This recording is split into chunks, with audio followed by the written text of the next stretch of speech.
When people say family always protects their own, I used to believe them. I really did. But the day my daughter's skin blistered red from a second-degree burn, and my own mother looked her in the eye and said, "Stop crying.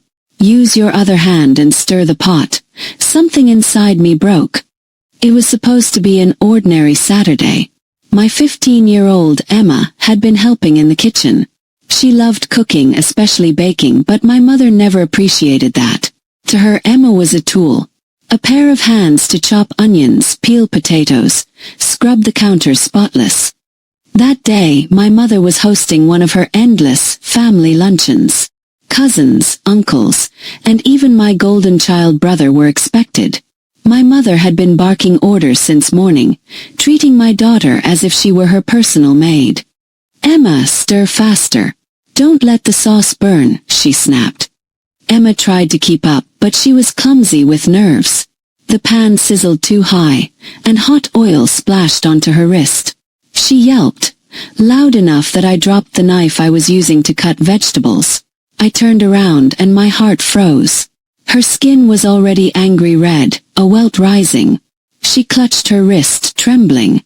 "Mom, she's burned. Let me get the first aid kit," I said, rushing forward. But my mother, she didn't even flinch. She gave Emma a look of pure annoyance, like she was inconvenienced by her pain.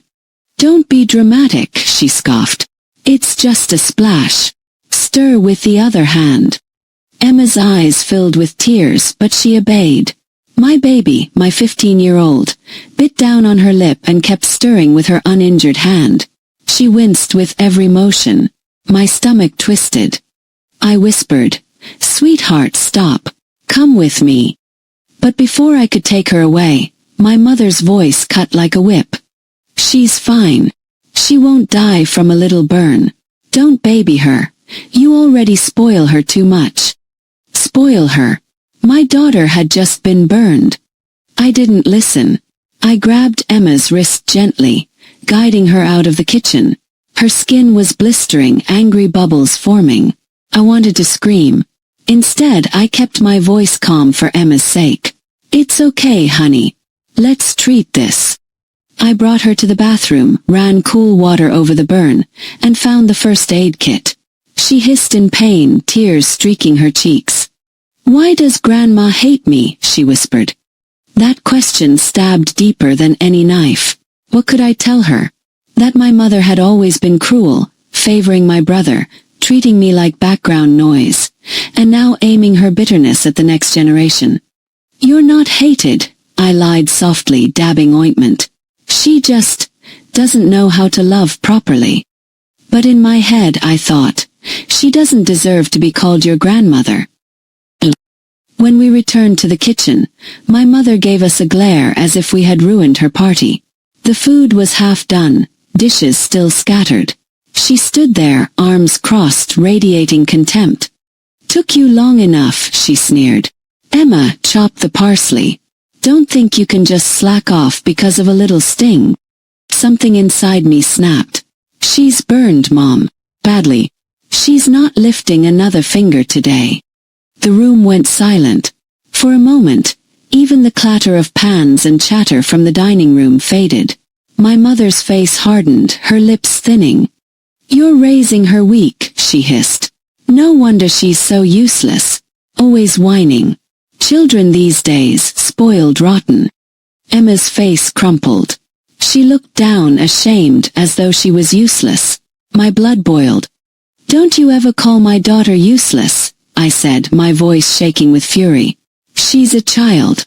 She deserves love, not insults." My mother rolled her eyes. "Love doesn't cook lunch. Love doesn't prepare for 20 guests. She has to toughen up."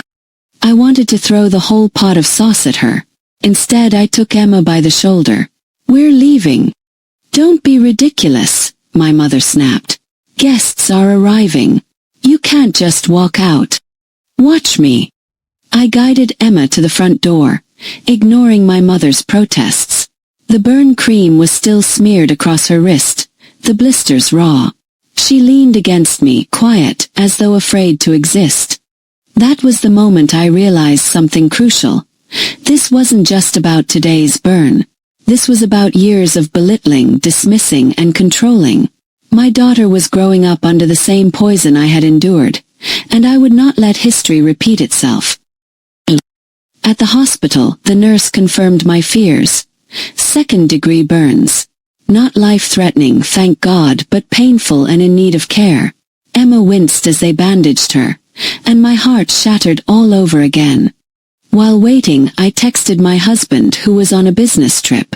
His reply was instant. Bring her home. Don't let your mom near her again. Ever. That single message gave me strength. When we returned, my mother called me repeatedly. I didn't answer. She left a voicemail, dripping with venom. You embarrassed me in front of everyone. Walking out like that. Over a little scratch. You're ungrateful. Don't expect me to forgive this stunt. Ungrateful. That word had haunted me my whole life. Every time I stood up for myself, every time I asked for basic respect, I was ungrateful. Now she was branding my daughter with the same curse.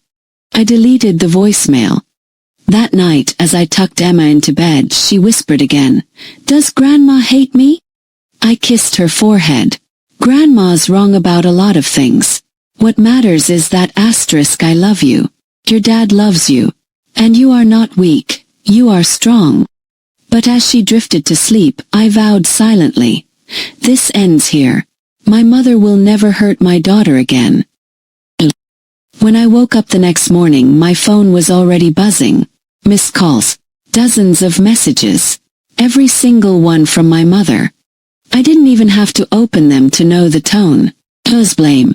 Accusations. Guilt-tripping. She had perfected this routine over my entire life. I finally clicked one just to confirm. You embarrassed me yesterday. Everyone saw you storm out. Do you want people to think I raised an ungrateful, dramatic daughter? Call me back immediately. Ungrateful. Dramatic. Always the same words. Sigh. I felt my chest tighten, but I refused to reply. Emma was still sleeping peacefully in her room, her arm bandaged. I couldn't let my mother's poison seep back into our house. But she wasn't going to stop. That much I knew. By afternoon, it wasn't just her calling. My brother, her precious golden child, rang me up too. Seriously, what's your problem? He demanded without even saying hello. Clenched my jaw. My problem. My daughter got burned. Second degree. While Mom stood there and told her to keep working. That's my problem.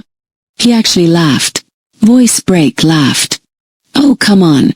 It's a kitchen. Burns happen. You can't make such a big deal out of everything.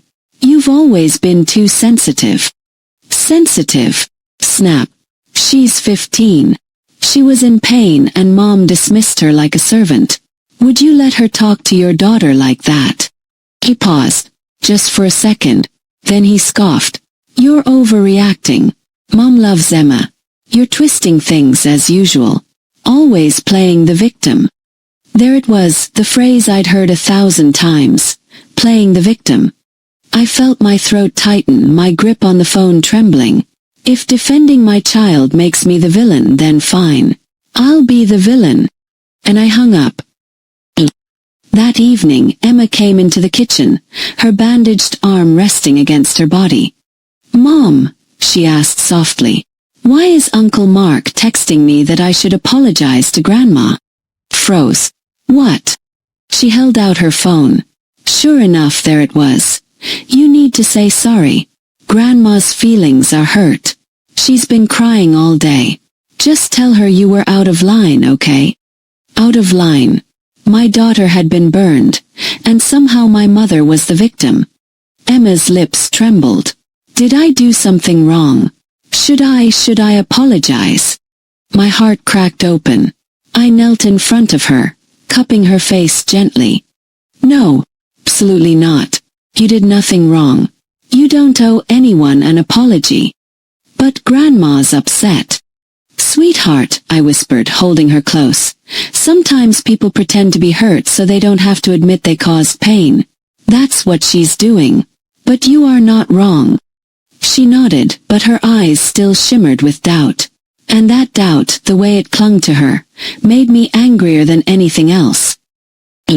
A week later, things got even worse. We received an invitation, or rather a demand. My mother was hosting a family dinner to clear the air. I didn't want to go. Every fiber of me screamed stay away. But Emma, my sweet Emma, she said, maybe if we go she'll forgive me. Pause. Forgive her. The victim seeking forgiveness. That's how deep the manipulation had sunk. Against my better judgment we went. The house was crowded. Laughter and chatter filled the dining room, but the moment we walked in, silence rippled. All eyes turned toward us. My mother sat at the head of the table, dressed in her finest, looking like a queen ready to pass judgment. Well, she said, her voice dripping with ice, you finally decided to join us. Emma squeezed my hand under the table. Dinner was torture. Every small talk was laced with venom. Every glance toward Emma was disapproving. My mother played the gracious host on the surface, but every so often she'd throw in little daggers. Some children today can't handle a little responsibility. Back in my day, we didn't cry over every scratch. Respect for elders is disappearing, isn't it? Each sentence aimed straight at Emma. Finally I snapped. Mom, stop. She's a child, not your servant. She deserves kindness. The table went quiet. My brother slammed his glass down. There you go again, making everything about you. About your victim complex. Can't you see Mom's health is suffering because of your drama? Drama. My voice shook. Emma was injured. And instead of caring, you all sided with Mom. What kind of family does that? My mother gave me a cold smile. The kind of family that knows who really matters. You've always been jealous, always trying to tear us apart. But you'll never succeed. Then she leaned forward, her eyes narrowing. And don't think I don't know why you're making such a fuss. You want attention. You want sympathy. Maybe even money. But let me make this clear. When I'm gone, everything goes to Mark. He's the only one who deserves it. The words hit me like a slap. Pause. Not because I wanted her money, but because in that moment she made it clear. My daughter and I didn't just matter less, we didn't matter at all. Emma's face went pale. She whispered, so we're nothing to her. And that whisper broke me. On the drive home, Emma stared out the window, silent. Finally she said, Mom, maybe we should just stop trying. She's never going to love us.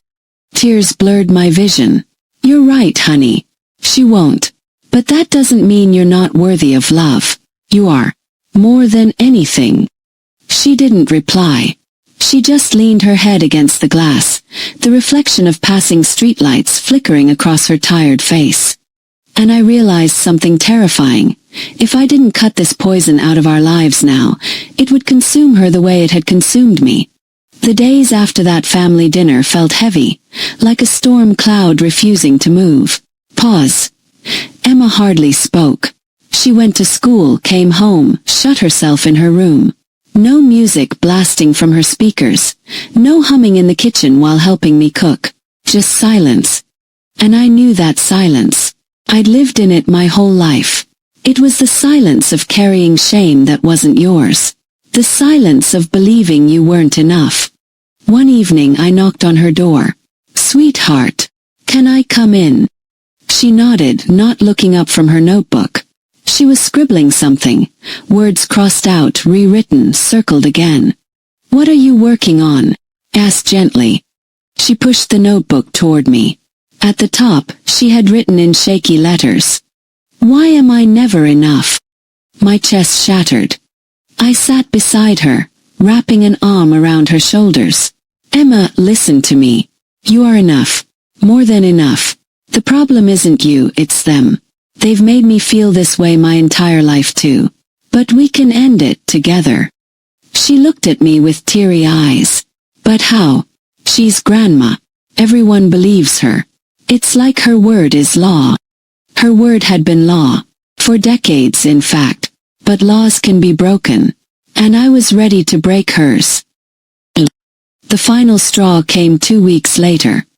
We were grocery shopping when I ran into one of my mother's friends. She eyed Emma's bandaged arm and said with a pitying smile, "Oh, you poor thing. I heard you made a big scene over a tiny accident. Your grandmother's heartbroken over your disrespect." Emma flinched like she'd been slapped.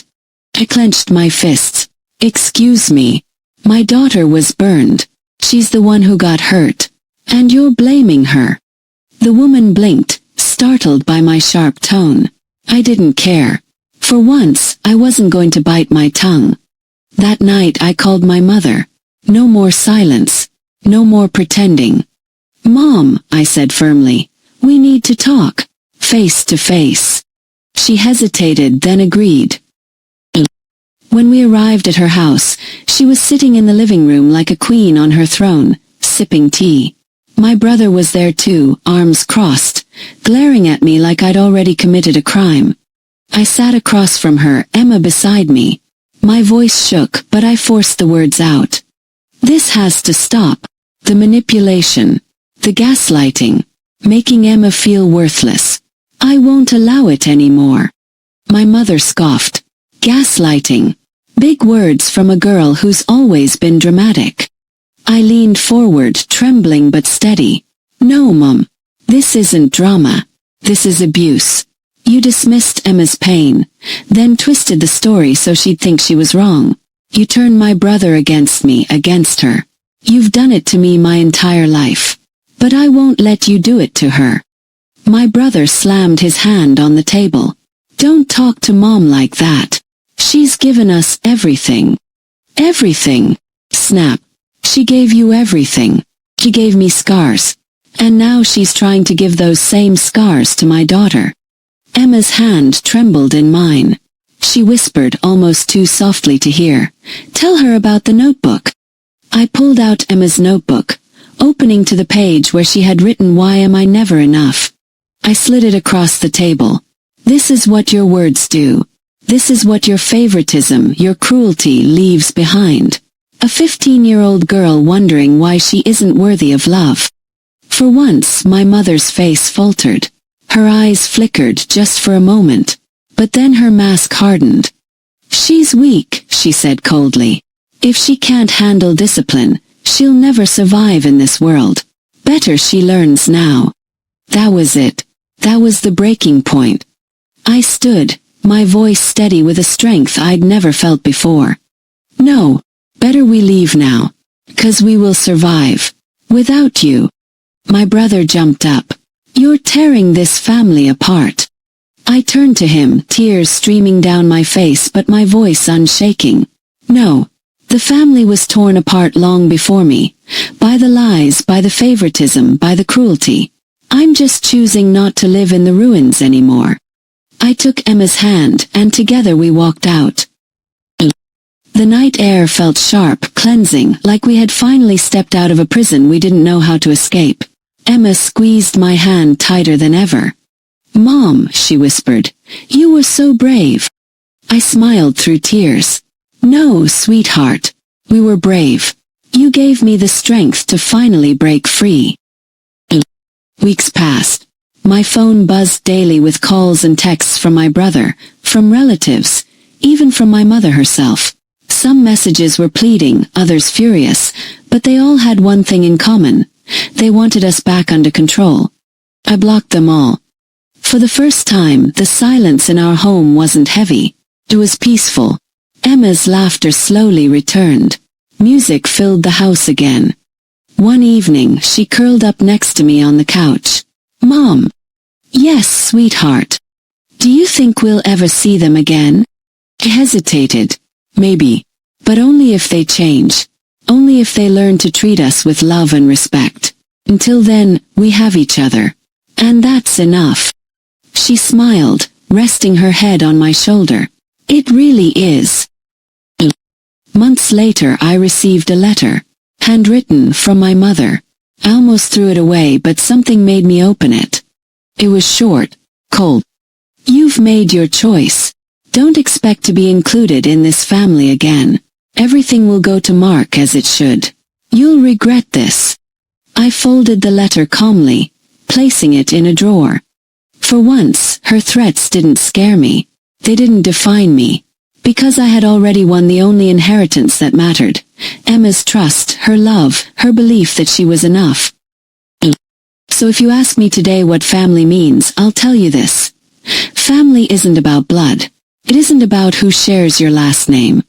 Family is the people who see your worth when others try to erase it.